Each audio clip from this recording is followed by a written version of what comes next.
Oke, kembali lagi di Joy Talks bersama Mindy, saya dengan Ega.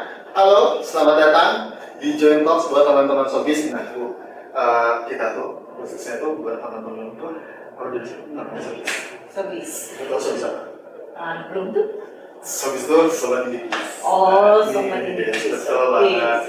Jadi kita biasanya teman-teman audiens sama teman-teman sobis tuh.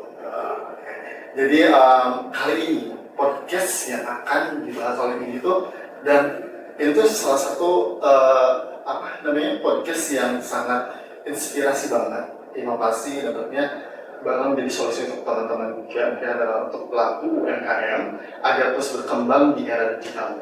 Nah, saya Ega, dan hari ini kita bakal ngobrolin topik yang sangat menarik teman-teman. Buat teman-teman sobis ini pasti relevan banget, yaitu pengembangan mindset bisnis digital dan global bersama Rumah BUMN PLN Cirebon. Oke, ya, Ibu, dan tentunya saya nggak sendiri. Hari ini kita kedatangan tamu yang spesial banget dari Rumah BUMN PLN Cirebon. Langsung aja Bu, halo Ibu, gimana kabarnya? Halo, gimana Mas? Kabarnya sehat? Sehat ya, teman-teman juga pada sehat. Boleh dong Bu, ingin diceritakan sedikit ya, perkenalan juga dari Ibu dan sedikit cerita tentang Rumah BUMN PLN Cirebon. Dan sebenarnya peran Rumah BUMN itu apa sih Bu dalam membantu UMKM khususnya di wilayah Cirebon? Perkenalkan, nama saya Nur Laila. Kebetulan saya sebagai GIC Cirebon dari 2017 sampai saat ini. Lumayan lama nih ya. Dari pertama banget, dari UKM masih di 25 sampai sekarang udah 1000. Udah 1000. Itu khususnya di Kota Cirebon? Untuk Cirebon Raya. Untuk Cirebon Raya. Kita kebetulan di Cirebon Raya. Itu udah banyak banget. Banyak banget. Kebayang Ibu mengelola dalam 1000 sama Ibu kayak gimana? Banyak banget sih ya, sudah kelihatan. Kenapa sih? Kenapa gitu? Kita harus tentang Rumah BUMN itu kita dibentuk sama dulu ya, dari 2017 itu Kementerian BUMN untuk ada setiap BUMN itu ada rumah-rumah BUMN. Itu lagi masih belum. 2017 kebetulan kita diresmikan di Bali pada tanggalnya 25 kalau nggak salah, 25 bulan Januari, dan kita efektif untuk di bulan Oktobernya itu Rumah BUMN di Cirebon. Nah, untuk di Cirebon itu kebetulan alhamdulillah PLN. Itu kita membantu semua teman-teman UKM Indonesia ini untuk bisa berkembang. Mungkin itu tujuan dari Kementerian BUMN ya, bahwa dulu UKM itu kayaknya masih terpuruk, masih ini kecil, tapi sekarang kan harus UKM harus berkembang karena UKM itu adalah tonggak ekonomi. Makanya kenapa sih Kementerian BUMN saking pedulinya untuk ada orang? Ya itu tadi, kita tuh negara nggak boleh hanya perekonomian, tapi dengan yang kecil-kecil ini bisa berkembang. Dari perannya Rumah BUMN ini sangat-sangat banget ya, karena dibutuhkan. Setiap untuk perkembangan UKM ini nggak harus UKM berkembang masalah selesai. Mereka punya tahapan. Tahapan itu bisa mulai dari perizinan, dibantu perizinan, mulai dari teknik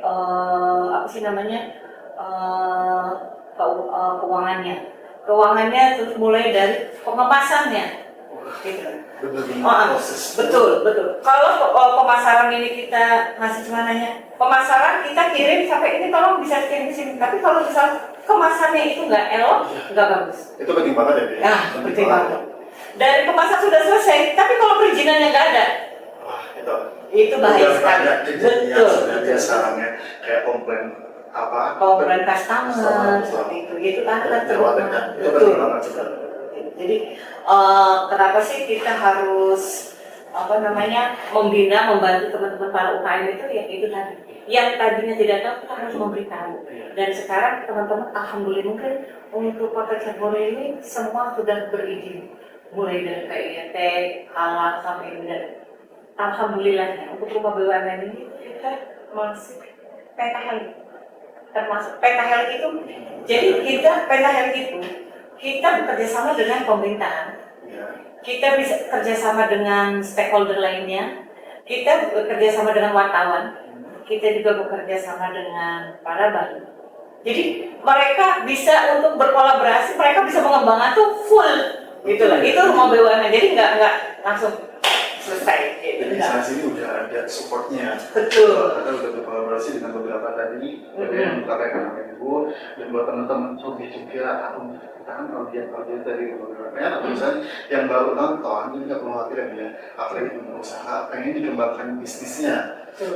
Kadang kebanyakan sih masih banyak juga sih yang bingung pengen usaha, terus kayak dia kemana, perlu latihan, perlu bimbingan juga, mau dari marketing, mau dari tadi dia dari mulai apa sih persyaratan atau misalkan kayak apa kepentingan untuk usaha tuh dari mulai perizinan seperti itu. Nah itu bisa dibantu sama rumah BUMN. Jadi buat teman-teman juga terutama banget ya dia. Terutama banget ya. Buat teman-teman, aku juga sebenarnya salah satunya sih. Menjadi iya seperti itu. Jadi keren banget dan juga ya dengan kementerian yang dengan apa sih namanya Bu seperhatian itu ya. Buat teman-teman lain dari pemerintah juga. Tinggal kesadaran kita juga sih sebenarnya sebagai buyer, karena kan kebanyakan kayak maaf ya dari negara baru masuk juga ternyata dengan produk itu lebih unggul dan lebih bagus. itu kan lebih unggul dan lebih bagus, apalagi dengan bimbingan dari rumah BUMN tadi ya secara detail dari awal dari mulai pengertian tuh kita tahu ya tahapannya kita cara mau jual tuh dari gaji kita tahu. Terus dibandingkan banget kan itu harus training menarik tapi gimana. Nah itu sampai akhir mata itu dibantu juga sama rumah BUMN. Jadi buat teman-teman juga kita juga mungkin untuk kesadaran masyarakat di sekitar gitu, untuk membantu berkembangnya negeri ini, ekonomi ini kita juga harus bisa lah membantu dengan apa yang ada dulu dia di kita gitu kan. Jadi harus kayak produk-produk yang ada dulu. Saya pribadi gitu sih kok kan kayak kenapa sih aku pribadi kayak aku juga kalau misalnya kemana-mana juga juga oleh-oleh banyak kan kita ada dari orang juga orang kaya orang ya aku yakin dengan produk mereka tuh udah bagus dari packaging pasti kualitas tuh lebih unggul juga. Jadi penting juga sebenarnya untuk kesadaran masyarakat. Itu kembali lagi pada masyarakat untuk bisa menghargai perjuangan UKM yang benar-benar dia itu perjuangan ekonomi Indonesia yang memang harus kita support. Jadi kalau kita supportnya hanya dengan perizinan oke, tapi nyatanya mereka untuk daya beli untuk produk UKM aja nggak mau, ya sama aja. Kalau dari tadi yang disampaikan goals dari rumah BUMN sekarang apa sih untuk khususnya di pelaku UKM? Naik kelas. Apalagi sekarang kalau misalnya benar-benar global. Jadi kan ya karena UKM kita ini terkait sama apa namanya produk-produk yang sudah bagus ya, mereka sudah tertata dari perizinan, mereka sudah mulai dari haki, PPO, segala mereka juga sudah didapatkan dengan gratis dengan program-program dari pemerintah. Jadi kenapa tidak mereka harus untuk diekspor? Harga ekspor ini lagi kita coba untuk ditata di rumah BUMN ini, dan kita juga akan mencoba untuk tes kedepannya. Kita sih baru berwacana untuk maulah diadakan untuk inkubator. Karena di kita sudah ada inkubator bisnis. Inkubator bisnis itu untuk UKM binaan kami yang prosesnya itu melalui tahapan wawancara dengan kemampuan dan keahlian posisi usahanya seperti itu bisnisnya. Jadi yang memang ini posisi bisnisnya harus kita bantu, kita naikkan, kita ambil. Dan itu prosesnya umum, biasanya kita share di grup atau di masyarakat umum, biasanya kita suka share di IG atau Facebook ataupun ini punyanya BUMN. Jadi kita bisa untuk merekrut teman-teman UKM juga. Setelah itu kita adakan seleksian. Nah dari seleksi itu tahapan-tahapan, dari udah seleksi, kita pendataan, setelah itu wawancara untuk ke depan. Maaf Ibu, tadi untuk perizinan juga salah satunya juga yang sama. Wah keren banget sih Bang. Sampai banyak juga yang sukses pelaku usaha atau sukses yang bisnis orang. Jadi kebanyakan juga kebingungan buat teman-teman apalagi soal perizinan. Jadi kalau juga bisa juga mungkin open discuss lah ya, mungkin ibu nanti di sana ya bisa banget diskusi atau keperluan teman-teman bisnisnya seperti apa, konsepnya seperti apa gitu lah. Jadi nggak perlu khawatir banget, nanti bisa dibantu dengan rumah aja. Sampai itu. Apalagi sekarang tadi itu tadi lagi ada yang sesi itu inkubator ya. Inkubator. Itu keren banget sih inkubator itu, apalagi sampai itu artinya banyak ini ya kayak badan atau Betul. Jadi coach dari pelatihan yang digunakan itu mereka baru merasakan usaha itu tidak produksi jual, tapi mereka juga harus bisa mengelola, gitu loh. Yang selama ini mereka cuma hanya produksi jual, keuntungan selesai. Mereka harus selesai, tapi mereka tidak memikirkan bahwa jasa mereka itu harus dirapihkan, terus pembukuan keuangan perusahaan juga harus dirapihkan, terus kita juga punya angan-angan, punya harapan ke depan usahanya harus diapakan, itu juga harus ada maintenance-nya ya, harus diini dengan Indis itu ya tadi. Inkubator bisnis itu mereka harus ditata. Bisa kalau untuk inkubator itu dari rumah BUMN sendiri itu kan ada seleksi ya. Iya. Dari wawancara sampai akhir. Itu berarti ada batas kota gitu nggak? Misalkan ada kayak kalau salah itu betul dari gua ya dari satu atau dua tahun. Iya. Kita ini sifatnya untuk secara intens ya. Jadi kapasitas untuk kita mengelola Indis itu paling cuma 20 orang. 20 orang. Karena kalau kita udah lewat dari 20 orang, itu kalau udah masuknya ke regular, ke umum gitu, jadi mereka nggak bisa nangkep. Tapi kalau sudah 20 orang itu, mereka berarti kita bisa petakan satu-satu. Jadi kita bisa terawasi, terkoordinasi, terpantau masalahnya. Apalagi mereka harus bisa melaporkan keuangan mereka, setiap usahanya seperti apa, ada kemajuan, ada kemunduran, ataupun mereka harus memberikan pandangan ke depannya akan seperti apa, apakah sudah yang dia harapkan untuk hari ini sudah tercapai atau belum. Itu cukup bagus banget sih Bu, buat inkubator salah satunya. Itu apalagi dengan programnya apa sih salah satu inkubator itu kan tadi kan bisnisnya lebih intens ya. Kan apalagi bisa mengembangkan bisnisnya untuk tiap teman-teman usaha atau kendalanya seperti apa itu bisa langsung disampaikan atau misalnya kayak karena kan kebanyakan misalnya ada pelatihan kalau umum kita kan nggak tahu ya dengan materinya umum, terus kita nggak bisa diskusi gitu, kalau kita nggak sesuai dengan atau nggak lihat dengan bisnis kita gitu kan, itu kan ataupun jadi malah ini nggak sesuai aja, jadi malah ngomong waktu gitu kan, jadi nggak sesuai dengan bisnisnya. Kalau inkubator ini bagus banget dan mestinya apalagi dari mentornya gitu kan, mentornya itu bisa membantu banget, terusnya lebih intens, lebih enak, bisa diskusi langsung gitu kan, keren banget. Dan ini juga karena kan kita selama inkubator itu perjalanannya 1 tahun, per semesternya 6 bulan, dan itu jadi nantinya kita bertahap, dan mungkin bulan Juni juga, awal Juni kita sudah mau rekrut baru. Merekrut baru lagi, udah mulai lagi untuk merekrut baru lagi untuk Indis 7. Hal yang tadi yang disampaikan di hari itu punya bisnis mungkin kan di Indis itu cuma 20, sedangkan kita itu anggota ada 1000. Berarti, yang lainnya kemana? Kita tidak lupa. Kita juga memberikan pelatihan-pelatihan sesuai yang mereka inginkan. Contoh misalnya, Bu, aku tuh kayaknya butuh ini deh pelatihan ini, kayak packaging gitu ya. Atau Bu, kayaknya perizinan ini ada kendala seperti apa. Saya berkoordinasi nanti dengan pihak perizinan, dari misalnya kalau packaging itu kita biasanya dari kelautan, dinas kelautan itu untuk yang kabupaten. Untuk saat ini sih kayaknya ya, kalau belum berubah. Nah, terus kalau untuk perizinan saya paling dengan dinas kesehatan. Dengan seperti untuk PIRT halalnya gitu, tapi kalau untuk MIB-nya itu yang pasti seperti itu. Jadi terus juga kita ada pelatihan AI, bukan berarti untuk AI itu untuk Indis aja, tapi kita juga untuk yang umumnya. Jadi makanya kita kalau untuk umum itu kita anggotanya paling cuma kelas tuh 40 orang karena kapasitas menurut kita ya. Jadi menyesuaikan kapasitas itu akan terus berkontinu.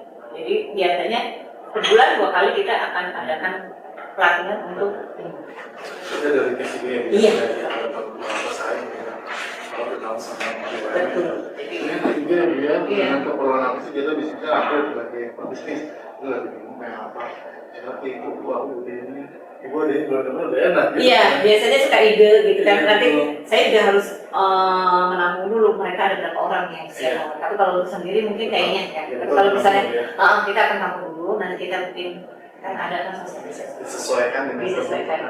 teman-teman yang keadaan apa siap banget sih. Keren banget. Jadi Bu kalau boleh tahu Bu, siapa aja sih member rumah Ruangan KLL Cirebon ini dan apa namanya untuk peserta jadi sisanya? Semua siapapun bisa masuk member itu dengan bayar tiket gratis, no admin, no sedikit pun tidak ada rupiah. Pelatihan gratis juga. Kita sedang memfasilitasi dalam pelatihan ini. Itu kan biasa 1 hari itu kan. Jadi kita harus full time. Kita harus mensiapkan konsumsi mereka. Jadi mereka tidak belajar dengan kosong dengan kosong artinya tidak. Iya, kita bersaing kan kosong dengan membernya jadi makanya produk yang kita pakai juga kita kembalikan ke produk teman-teman UKM. Contoh kita misalnya ada cateringnya untuk makan siang anak-anak ini, itu biasanya dari UKM juga. Jadi kita memang dari UKM untuk UKM kembali ke UKM. Jadi seperti itu kita memang sengaja. Iya. Jadi makanya di kami ada passion, craft, food. Kebanyakan apa ini? Kebanyakan pelaku UKM. Untuk Cirebon itu food ya kayaknya ya. Karena memang untuk Cirebon itu termasuk kota kuliner. Iya betul banget. Betul. Jadi kalau craft itu kita agak kesusahan. Kita tuh berapa cuma hanya sekitar 30-an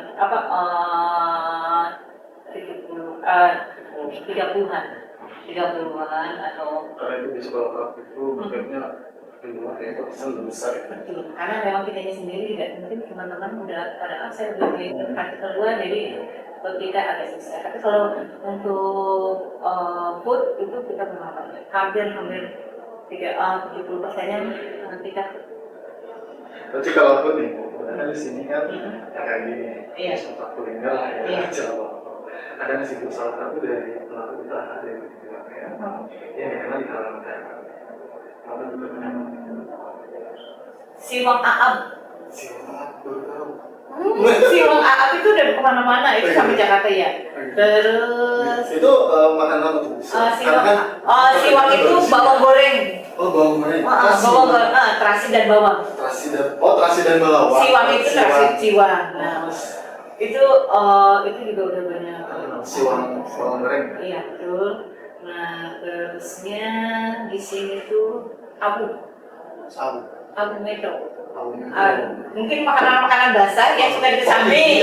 Oh iya. Nah itu makanan-makanan jadul itu biasa terkenal. Iya, salah banget warna-warna. Itu salah satu. Itu salah satunya. Siwang. Keren banget sih, jadi curhat ketemu keren banget pokoknya bagus. Apa sih Bu untuk kedepannya rencana dan inovasi yang sedang dipersiapkan oleh Rumah BUMN KLL Cirebon untuk masa depan, terutama untuk semakin mendukung pelaku UKM yang ada di Indonesia. Itu tadi saya itu lagi mencari celah untuk menemukan buyer-buyer yang memang sudah kuat dan kita juga mencari untuk tim partner yang bisa apa sih solusi untuk yang bisa untuk ekspor seperti kita udah go global ya karena kita udah menuju go global ya dari materinya kita udah global ya berarti ekspor itu udah harus jadi fokus gitu itu kebetulan untuk kita ini saat ini masih di raba-raba mungkin nanti 2026 itu kita mencoba untuk menentukan apa sih namanya menata untuk siapa yang udah bisa kita kan memang ada penilaian tuh betul ada perizinan. Nah tidak semua teman-teman UKM itu mampu untuk memberi mengakses perizinan untuk ekspor. Itu terkendala banget. Karena ekspor itu satu dalam jumlah banyak, dan sedangkan teman-teman itu sendiri UKM tidak full kayak pabrikan. Dan itu juga makanya kenapa saya selalu cari teman-teman atau buyer-buyer yang bisa untuk join, atau mungkin pihak yang bisa untuk kerjasama dengan menampung teman-teman UKM sebagian bisa untuk diekspor. Mungkin kita ekspor teman-teman di sini UKM ekspor nggak dengan jumlah banyak gitu, tapi dengan mereka digabung-gabungkan dengan kondisi punya mereka masing-masing. Seperti itu sih sebenarnya ada penampungnya. Kita lagi mencoba untuk mencari siapa yang bisa untuk kita kerjasama. Keren banget. Kita lagi arahnya ke sana. Untuk yang lain, oke lah, udah masih kuat-kuat atau lagi mereka lagi bertahan. Lagi bertahan. Proses. Betul, proses. Karena di industri orang sudah kuat dan sabar. Yang lulusan dari industri itu selama 1 tahun itu mereka tuh sudah kuat. Saya yakin mereka tuh udah nggak bisa kenapa, udah banyak contohnya. Udah banyak contohnya UKM-UKM yang sudah diikuti inkubator ini, mereka tahan banting orang-orang. Jadi nggak mengalami kejutan, mereka sudah punya insting, saya harus memaksa. Karena udah dengan banyak kekuatan yang kita dapat ya pasti sih, apalagi dengan perjalanan inkubator 1 tahun kan nggak kita juga ya itu pun bisa dengan bisa tetap berjalan. Jadi itu udah salah satu mental yang kuat sih. Makanya motivasi kita tuh untuk mereka ada semangat, mereka yang semangat untuk naik kelas. Jadi motivasi kita yang untuk bisa, oh iya kita harus UKM yang mana lagi, UKM yang mana lagi. Karena motivasi mereka nih yang ingin terus berkembang, untuk maju. Kita di sini mengembangkan bisnis kemana, seperti apa. Lagi nih, global tuh, itu keren banget sih. Dan itu semoga lancar ya. Amin. Lagi mereka dan berproses membantu teman-teman UKM itu keren banget. Itu udah pastinya. Apalagi pasti udah ini ya, jadi salah satu dari beberapa yang pertama. Sudah ada. Sebenarnya sudah ada yang mereka sudah ekspor ke Korea, sudah ada ekspor ke Australia. Cuma mereka kan memang masih porsinya masih sedikit sekali. Jadi makanya kita mau, kenapa harus butuh kita juga ada ke depannya kayaknya butuh plan, ada inkubator. Jadi mereka yang pada tim ekspor, mereka yang ada yang bisa untuk bayar-bayar yang siap menemukan siapa, atau yang bisa menampung untuk teman-teman untuk bisa berekspor gitu. Jadi mereka harus selain persiapan di sininya kita juga betul, jangan sampai kita di sini persiapan ternyata marketnya malah dari juga. Iya, makanya nggak ada, betul juga. Iya betul. Makanya buat nanti kok global dia udah ngejalan juga. Penting banget sih itu persiapannya, pasti harus matang banget sih. Makanya masih dalam proses 3 tahun semoga. Semoga lancar, Bu. Keren banget itu programnya. Semoga bisa masuk. Amin. Oke, buat sobat UMKM semua, bahkan juga semoga episode kali ini bisa menjadi berkah semangat untuk terus berkembang berada di dunia digital dan siap dibantu banget kalau mobilannya di dalam konten. Keren banget, terima kasih, sampai ketemu di episode selanjutnya. Bye bye.